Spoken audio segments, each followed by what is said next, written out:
You're listening to Safety Cafe, Conversations on the Frontline, the podcast with real conversations with industry experts who live and breathe safety on the job.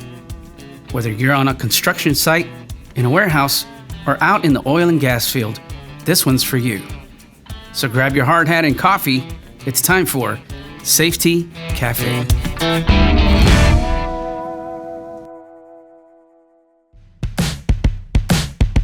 Welcome to Austin, Texas, the beating heart of the Lone Star State.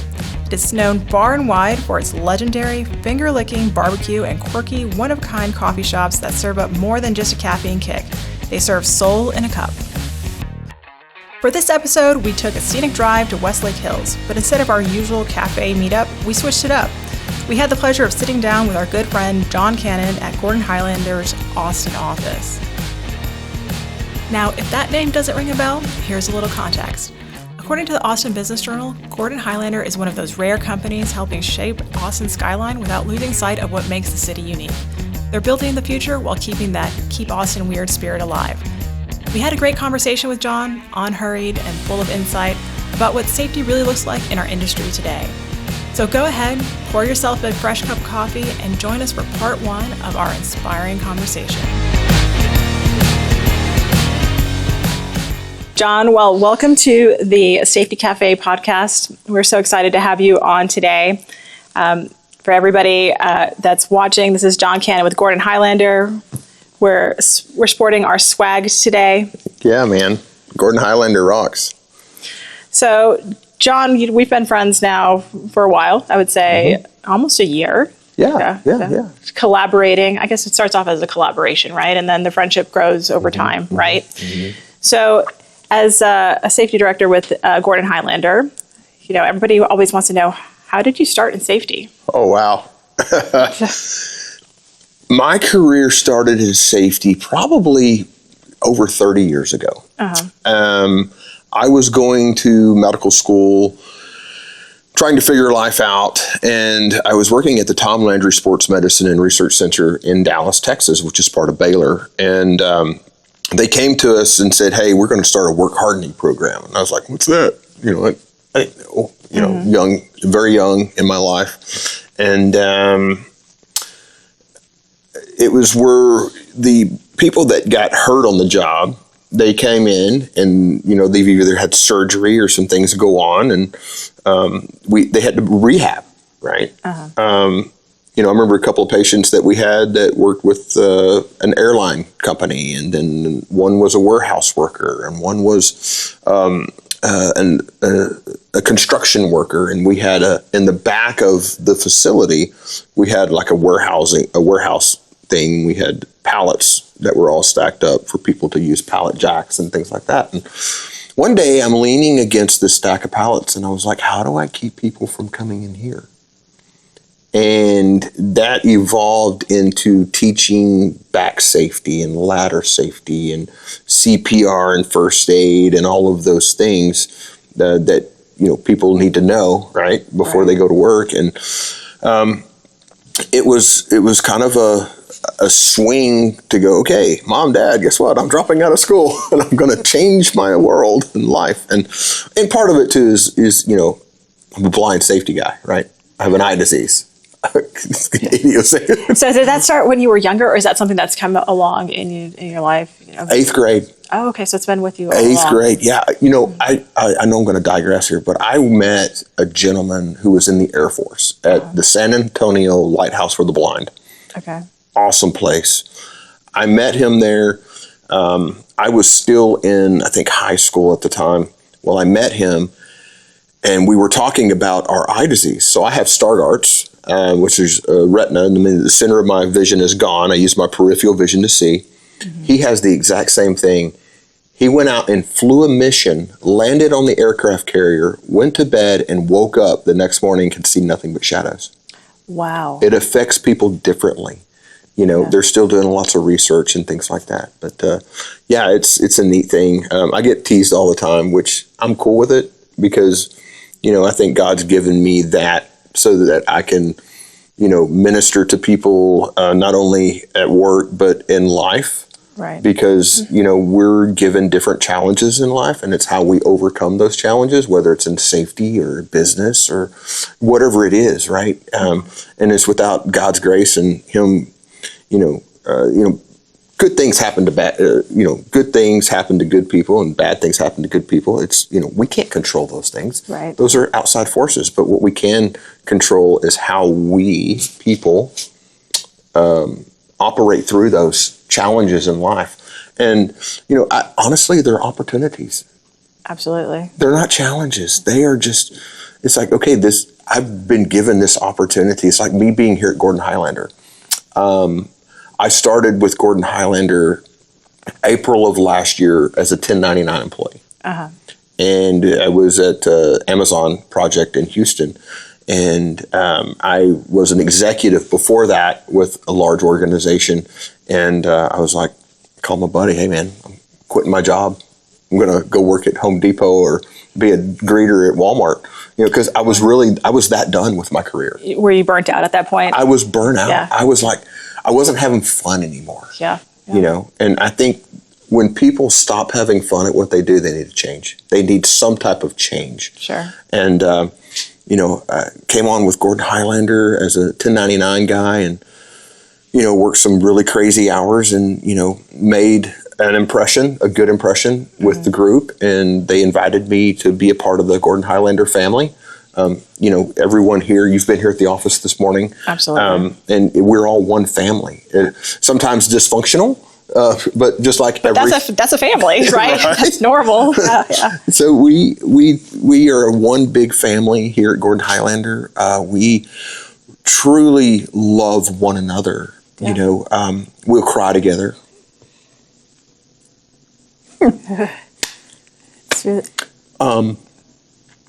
I'm truly blessed to be a part of this organization. My wife, she teases me all the time. She says, John, have you pinched yourself yet? Because I was introduced to Gordon Highlander over 10 years ago. A good friend of mine, Brad Worth, he and I worked together at another organization. And, I helped him out a little bit back then. And then, we've talked, and Brad, man, that guy's gold. And Greg Gordon, our founder and CEO, that guy's gold. Right. We do a thing called it's an orientation that Greg Gordon himself does, and he asked during that session, he said, "What's the only thing that will get you fired at Gordon Highlander?" And I didn't know the answer, and he says, "Being uncoachable." Right. Not being willing to change, essentially, correct? Exactly. Yeah. Exactly.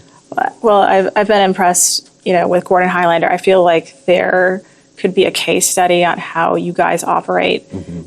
In my first meeting with Jay Biggs last year, the first time I went to lunch with him, and it was interesting because I've been able to interact with so many of your team members, and you all are different. You guys are truly outliers in the industry. I've been in this space in safety consulting now for 9 years, and you guys are a breath of fresh air. And so if you guys have a case study done on Gordon Highlander, I would love to read about it and what makes, what's the change agent and what makes you guys do what you do. One of our core values is we're authentically ourselves. Yes. And everyone here at Gordon Highlander, we all have a story. Right. And so we don't have an HR department. We have a people and culture department, the PAC group. Okay. Mandy Piercy, she's one of the original Gordon Highlanders. She is amazing. She's got the heart. We're all servants. Right. Number one, we serve each other. We serve our clients. And that's having a servant's heart is, in my mind, where we excel. Right. Because we're all here to serve one another and to help one another. And it takes a village to do that. We have clients that are really there's opportunity there for us to help them, right? And we do our best to help the client and to help each other along that way. Right. it goes back to like genuine humility, right? And oh man, something I suck at. Honestly. Yeah, I think it just like anything in life, right? You have to continually work on it. And if there's something that is a place of weakness, it's just a reminder of what we need to come back to, right? But if you're surrounded by a great group of people and you get to collaborate with a great group of people, they help bring you into that space, right? So yeah. And you mentioned Jay Biggs. Yes. That guy's got a heart of gold as well. He really does. Jay and I, we're the team. We're the safety team here at Gordon Highlander. He handles the North Texas region, and I handle pretty much from Waco south, plus the out-of-state work, which we're starting a project in Atlanta, Georgia. We have another project that's going to be happening in McAllen, Texas. Right. We have another project that's going to be starting in Waco. We've got those projects in the Houston market, and then we have projects here in the Austin market as well, which, I can honestly say that I'm busy. You're super busy, yeah. And it's amazing for me, and that's one thing my wife is so excited about me being here. And it's, my wife, we've almost 30 years of marriage now, three grandsons, 2 beautiful children. I have a son-in-law and a daughter-in-law, but they're my son and daughter, right? Because we're all one family. But I can honestly say now, hey man, I can cover a lot, Yeah. But it's fun. I'm having I'm having more fun now than I did probably 15 years ago. Wow. As things evolve, this thing called safety, the new way of doing safety, as safety professionals, we have trashed safety, right? We've made it so difficult over time for people to actually work. If we kept it simple, right? Keep it simple. Yeah. And when we keep it simple, people will do. I mean, you can have a program that's 1 million pages long, right, with all of these do's and don'ts. But at the end of the day, who's going to do them? Who's going to do it? Right. If we keep it simple, the KISS principle is what I like to say. Yeah. It number one, we win more people to what I call the dark side of safety, and we can communicate better, and the positive coaching influence. Right. I remember my first time my son was playing football, Liberty Hill Youth Football and Cheer. And a guy named Mike Wilson, said, hey, you've got a little bit of football experience. Yeah, I got a little bit of football experience. I said, I can come help be one of your coaches. He goes, okay, before you do that, you step foot on the field, you have to watch this. And it was the positive coaching influence. It was how to work positively with the kids, the parents, the referees, the other coaches, and I did that. And I was a safety professional at the time. I was working with Austin Industries, Austin Bridge and Road. Oh, yeah. Wow. And I was down here in Austin, and I watched that, and I was like, wow, I can use that for work. Right. So this is, and we'll get into this, because I feel like safety is so much more than just regulations, right? I will say safety is like, what makes a great safety professional, it's like 80-20. And with 80% being the soft skills, it's leadership, it's communication. There's so much to it. And then 20% is, your compliance side, right? But it's so much about connecting. So in your opinion, what makes a great safety professional? What's the combination? Oh, wow. One word. Relationships. The reason I say that is every safety professional, I've met some people out there that have every credential known to man. I wouldn't trust them to tie my work boots. Okay? They don't have that relationship. They don't have the people skills. To be a good safety professional, a rock star person, you have to be a people person. If you're not, because that's what we do. We deal with people. Sometimes we deal with people at the worst times. Maybe there's been an incident or an accident. Part of it is we have to come along as safety professionals, keep her cool, talk to the people, and you're almost that, I'm going to use this term loosely, that psychologist, because you would set the tone for the accident or the incident investigation, or even something's just happened, a catastrophic thing, and now there's other things going on. But you have to be able to speak to people and, know some law as well, but you have to be able to speak with those people and, almost counseling them in a way. Mm-hmm. And sometimes it's just listening. Yeah. Which we all suck at. Honestly. I know I do, because I talk a lot. But I found myself, in those difficult situations is going, okay, Lord, help me through this. And I just listen and I take my notes and I'm like, okay, what is our next step forward now? And, having that communication with that person at that point in time mm-hmm. is vital.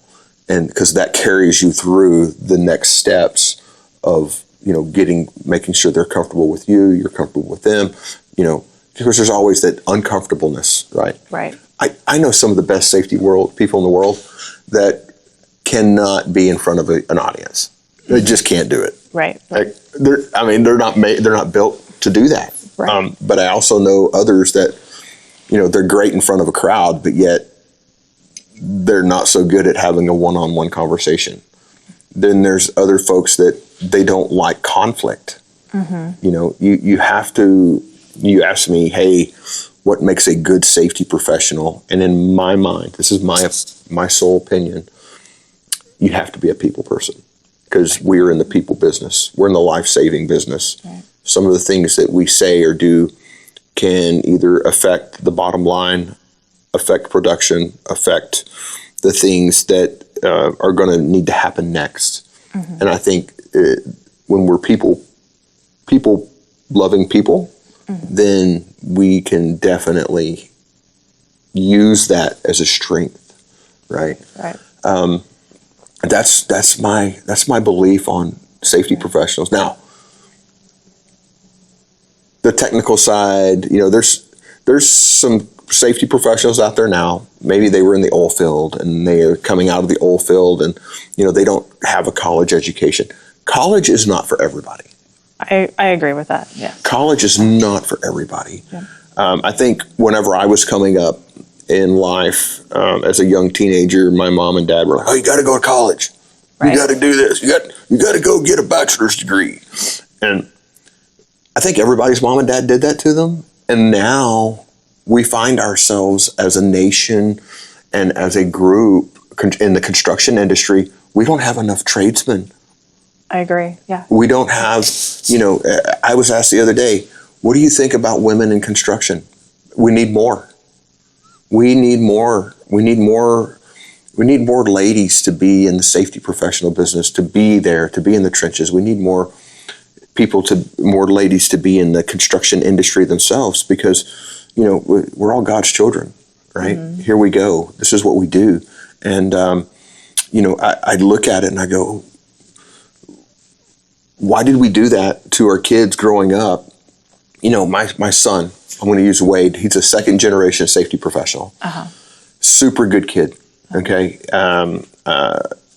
He is a regional safety manager for an organization in Colorado.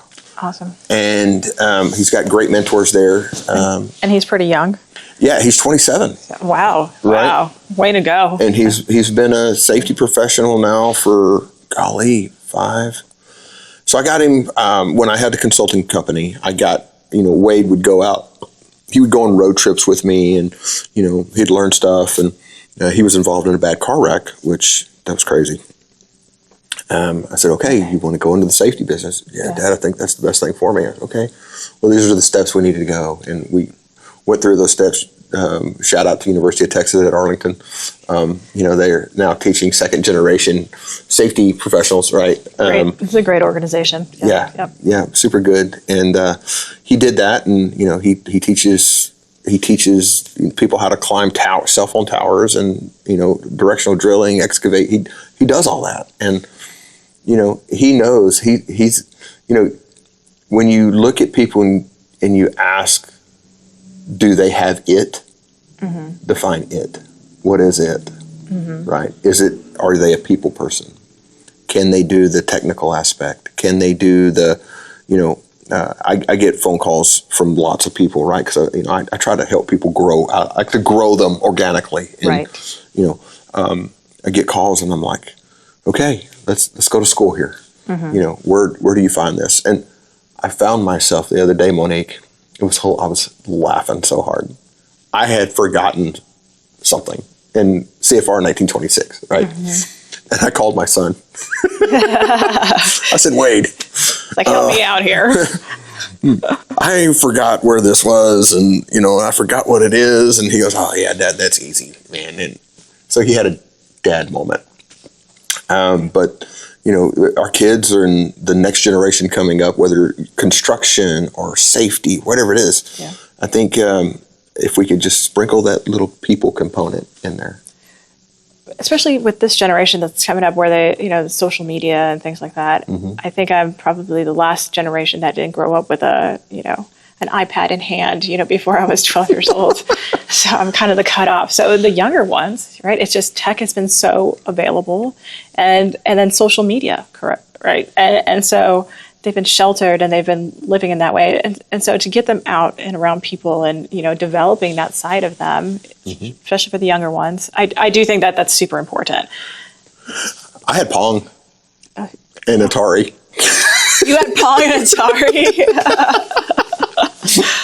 I had Super Mario Brothers, so yeah, back in the day. So Nintendo, yes.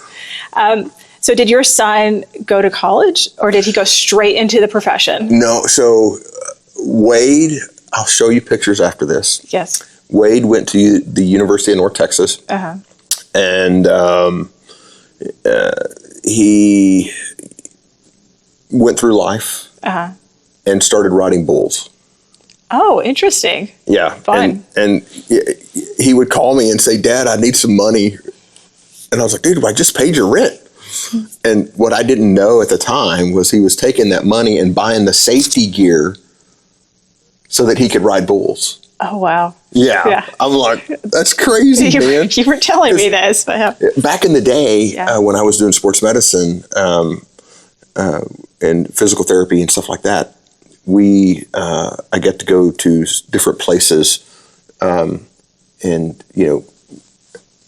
help rehab some of the cowboys, right? Which, I was an aide, whatever, back then. Of course, that was 50 years ago, it seems like. Of course, I'm not that old. But, so Wade, he kind of fell off the rails in life, right? And he was involved in a serious car accident. That's when, I'm not telling his story, it's his story to tell. Right, but just... That was his wake-up moment. That was his he had that wake-up moment, and, that's when he got into safety full-time. And, And the reason why I asked this is because at 27, he's very successful. Oh, yeah. And so, going back to, you don't need college to be successful. It's... Right. In this industry, there's a lot of opportunities. Mm-hmm. And it's just about, building the people skills and things like that. And that's where he bridged the gap. So that speaks a lot. It's like he had a coach, of course, that knew exactly the key points. Mm-hmm. But for as young as he is, that's awesome. He's doing. I'm very proud of. I'm proud of my daughter as well. I can't leave her out of the equation. She's just not in the safety. No, Jessica's. She's married to Cade Denton. They were high school sweethearts. Amazing. They. Cade plays baseball. He pitched at Oral Roberts, and then he was drafted by the Colorado Rockies organization. And, so they're married now, Cade and Jessica, and they live right now currently in Spokane, Washington. I think that's where they are. And he's on the Spokane Indians, I think. I think that's the name of the team. Very cool. But he's a pitcher. He's doing well. Yeah. I'm blessed. My wife and I are so abundantly blessed with Christy, my daughter-in-law, and Cade. Congrats to that. Yeah. I was asked in an interview one time. They said, "What is your weakest moment? What are you weakest at?" Mm-hmm.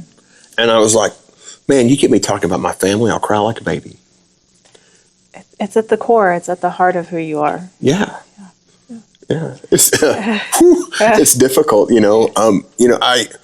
my kids and my grandkids and, what I do, I travel a lot.